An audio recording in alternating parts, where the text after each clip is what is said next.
Hey there, my friends. Thanks for joining me for another conversation about what it means to be disciples of Jesus, people who imitate Jesus' life, who are found to be so saturated by His Word that it shapes us to have Jesus' character and competencies, learning to be the church, both gathered and scattered, and to invest in the three relationships God gives us with people who know and love Him, and with those who don't yet know how much He loves them. It is Father's Day weekend, and so a quick shout out to all of you fathers out there who have invested in the lives of your kids, and maybe a quick note as we celebrate not just fathers but also mothers. Father's Day, Mother's Day, there's a lot of similar themes there. It's not always an easy thing to be a parent, and I'm not just talking about raising your own kids, but sometimes the journey to get to parenthood is cluttered with its own complications. And to those of you who have wrestled with parenting, it's not been an easy road, or have wanted to be a parent and never got a chance to do that biologically, I think what it means to be a disciple of Jesus and to invest in the lives of others means that we always have the mandate from Jesus to be spiritual parents. That when Jesus says, make disciples of all nations, what He's really saying is, I want you to embody me so clearly to the people around you and invest in their lives so that as you look like me, that they start to look like you as you look like me. It's all a mirror image, so that there's that imitatable life. So even if parenting and parenthood has been cluttered with difficulty for you, I pray that you see you always have an opportunity to invest in the lives of people around you. Leeann and I are going to talk just a little bit about the chapter on Sabbath from the Ruthless Elimination of Hurry in just a moment. It's a massive chapter, so we're going to address the first half of it today. But for the time being, looking at Acts 19, there's a lot to be extracted from this. Once again, my encouragement to you is always to read, to inwardly digest what God is telling us, and to see little examples of how the early church functioned as a way of gaining insight into how we're supposed to be the 21st century church. It's interesting to me to see how Paul, like the other apostles, starts in a synagogue. That's where his kind of planting roots in a space begins. In the last chapter, we saw that in Corinth, that was a place of welcome for a while, but then after a while, there was some pushback from the Jews. And so the synagogue ruler of that space had converted to Christianity and become part of the Christian community, and they moved their meetings next door into his home, which again created certain friction between synagogue and Christian community, how that all worked, church. Verses 8 through 10 in chapter 19 give us another picture of how Paul handles this. Let me read it to you. It says, Paul entered the synagogue and spoke boldly over a period of 3 months, arguing and persuading them about the kingdom of God. So 3 months in the synagogue space. But when some became hardened and would not believe, slandering the way in front of the crowd, he withdrew from them, taking the disciples, and conducted discussions every day in the lecture hall of Tyrannus. This went on for 2 years, so that all the residents of Asia, both Jews and Greeks, heard the word of the Lord. So he starts off with a welcome in the synagogue in Ephesus, and realizes over time there's a hardening of hearts after 3 months, and he moves into a different space, into a lecture hall.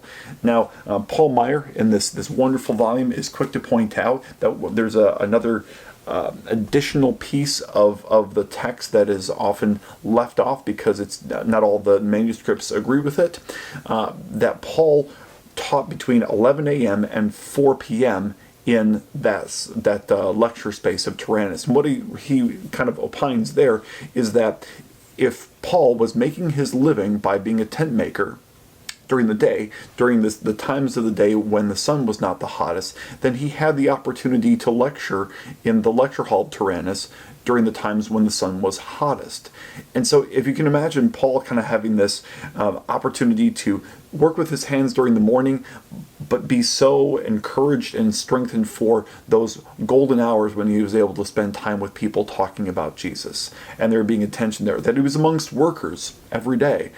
and yet the place where he really longed to be is having those conversations about Jesus and his death and his resurrection. I think that's instructive for us who have jobs where we have to be working with our hands, and know that that's an important work for having an income and supporting ourselves as good citizens, but that the real warp and woof of our lives is going to be found in how we invest in the people around us and how we make the space for that. That's all I've got for Acts, so I'm going to turn it over to Leeann and I, and I'll catch you on the other side. So the next section that we're leaning into is about Sabbath. And at the beginning of this chapter, which we didn't even finish the whole chapter because there's so much to digest and absorb in this, that we only made it a part of the way through. But the beginning starts with this word, satisfied. And the author makes a point that this side of heaven, we will never be satisfied.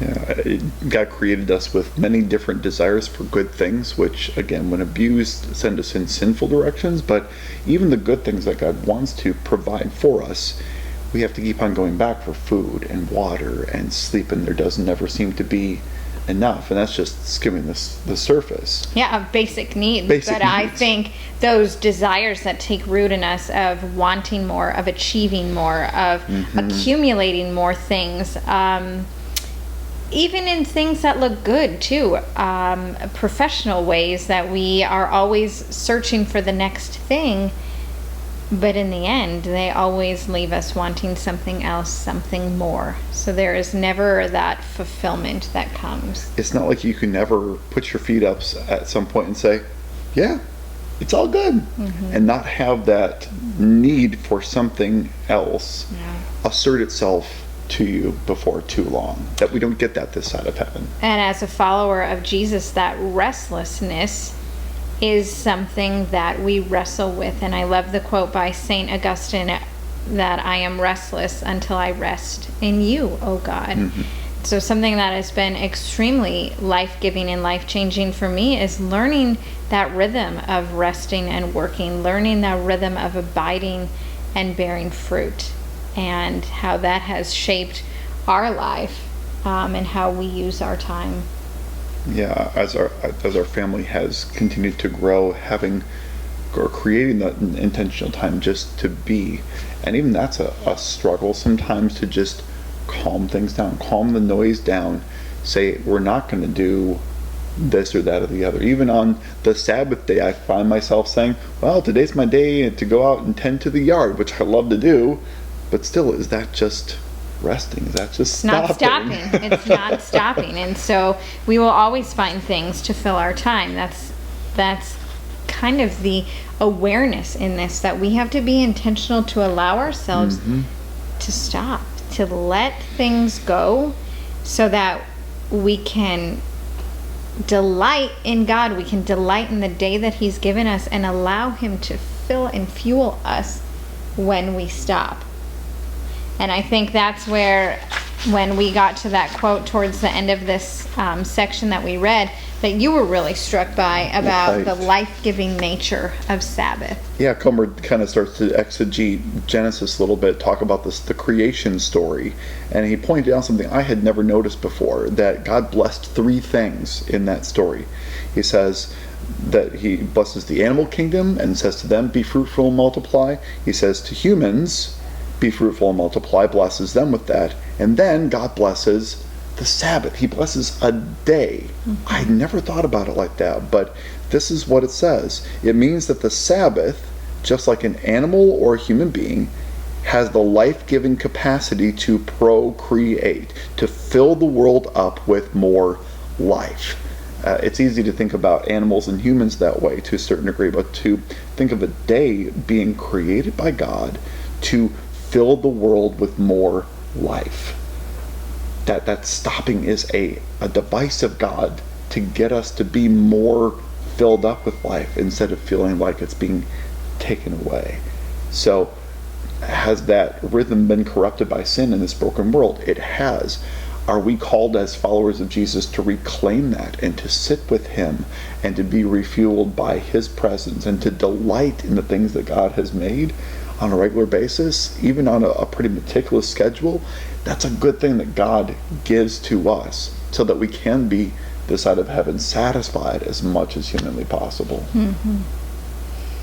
Yeah, good stuff, and not things that we want to miss out on. The author is honest about saying he wasn't good about taking Sabbath in his life for a period of time, to the point that when he went on sabbatical, he felt like he was playing catch up on all of the Sabbaths that he had missed.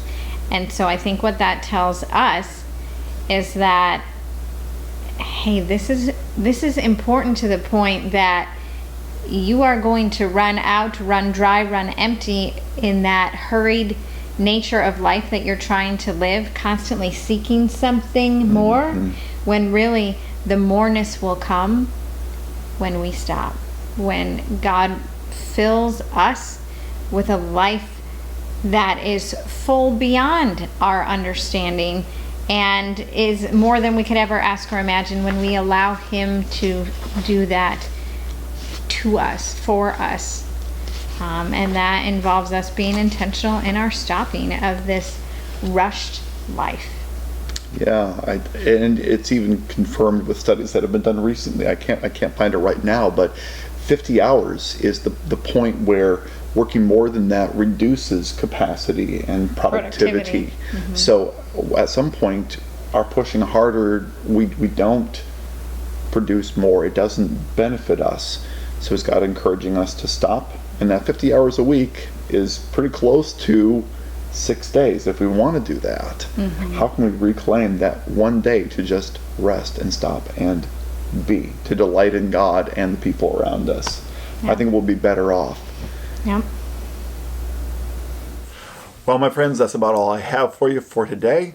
So as I always say, stay connected to God's word and his promises. Be well. Look out for those around you and your neighbors, and I will see you next week. God's peace to you. Pastor out.